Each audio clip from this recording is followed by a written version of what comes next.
After a long winter's freeze, the sea ice covering the Arctic Ocean has reached its maximum extent and is showing signs of its annual spring melt.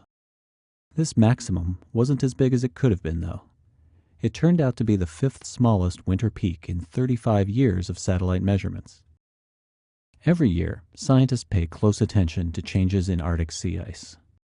In winter, the frozen ocean surface expands rapidly to cover everywhere from the Hudson Bay to Russia and to the northwest coast of Alaska.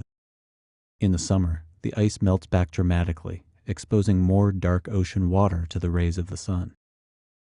But those summer minimum extents have also generally been getting smaller. In September of 2012, Arctic sea ice shrank to its lowest extent ever measured in the satellite era. While a thinning ice cap and warm temperatures were likely responsible for most of that melt, a strong Arctic cyclone in August helped break up ice north of the Bering Strait. A large chunk of sea ice broke off from the pack and was transported south to warmer waters where it melted. A thin ice cap may have also contributed to a recent fracturing event north of Alaska this winter. The scale of this phenomenon is almost hard to imagine. Cracks in the ice hundreds of miles long.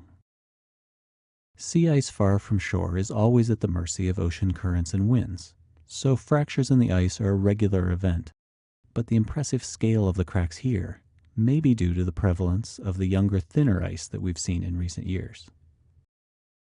This year's smaller winter maximum sea ice extent continues a trend of modest decreases in winter maximums.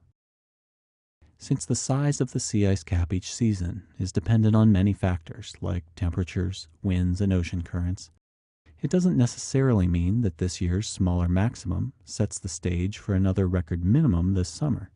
But researchers say the thinning of the ice does make the ice cap more vulnerable to melting events in the future, to the point where we might see virtually ice-free summers in the Arctic Ocean in just a few decades.